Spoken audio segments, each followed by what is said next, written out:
What is happening, YouTubeites? It's Wednesday, September 29th, 2021, and as always, I apologize, this video is super late, but I get busy at the house, I get busy working, things going on, so, YouTube's not my priority, so I do these videos when I can. But, I'm here now, so let's talk about the AIR Board. So, you guys know who watched my last video that I basically said in that video that I thought the AIR Board sucked. So, first and foremost, I got off of that and I went back to percentage.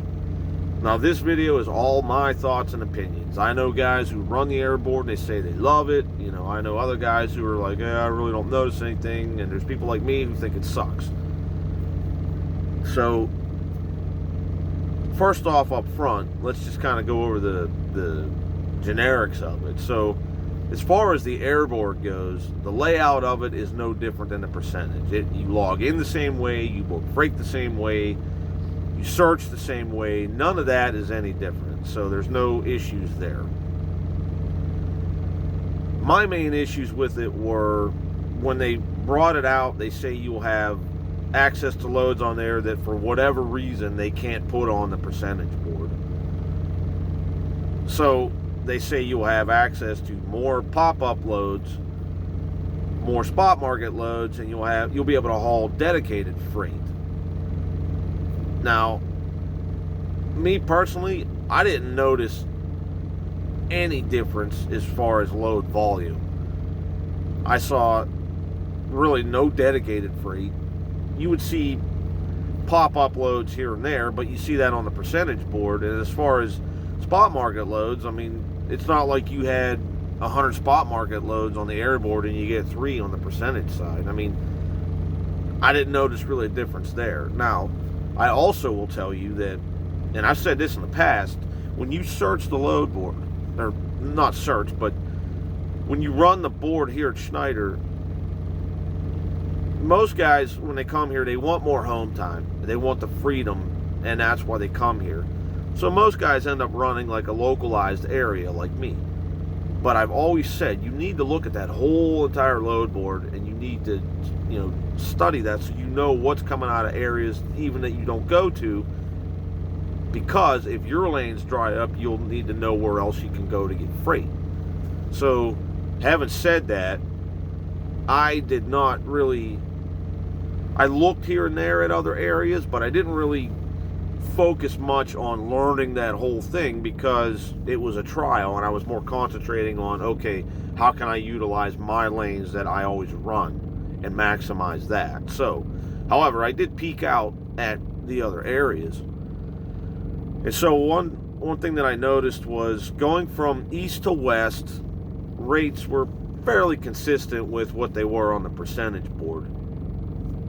Now, coming from west to east, Midwest area, so in other words, Indiana, Illinois, Oklahoma, Missouri, those areas there, coming back east, those loads paid anywhere between $200 and $400 more than they did on the percentage board, from what I could tell. But the issue is, when you come back over, a lot of the short hop loads that I would like to run, those loads were paying anywhere from $20 to $40 less than I was getting them for on the percentage board. So for me, in some cases, I actually made less money than I did running the percentage board. Now, you're probably thinking, well, okay, why don't you just change up what you do? Could I have done that? Yeah, I probably could have. But I've been here long enough where I'm kind of set in my ways, right? So I don't feel like I should have to completely uproot and change what I do to suit their changes, if that makes any sense. Maybe I didn't explain that right, but so that's my thought on that. So again, I mean, west to east, the rates were a little bit more. Short hop loads, intrastate loads, they were paying a little bit less. So at the end of the day, I made about the same amount of money, and in some cases a little bit less. So I ran it for close to 30 days, and then I got off. Now, I did notice there was a lot of inconsistencies in the rates. And what I mean by that is, this is the example that stuck out to me. All I remember is there was a few loads picking up in New York, going to Ohio. I don't remember where to where, but so you had like, it was 3, 4, 5 of these same loads. Pickup and delivery windows were exactly the same. Weights were all roughly the same. Drop and hook on the pickup, drop and hook on the delivery. So identical loads. One was paying $1,500, one was paying $900 for the same load. Now, if I see a $1,500 load there, say you're watching them, and then all of a sudden it's gone, and you take the $900 load. Well, now, for one, I don't want that load now, because somebody hauled that same load for $1,500 and I got it for $900. Well, what is the reasoning behind that? They wouldn't tell you. I inquired about that, and they wouldn't tell you. And a friend of mine who's over here also, we were talking, and he had a good point. He's like, well, you don't really know how the contracts are structured. It could be, they could have some kind of intricate contract where different loads pay different for whatever reason. And I guess that's true. But to me, I'm looking at it from, outside the window looking in. It's the same load. Why is it paying $600 less?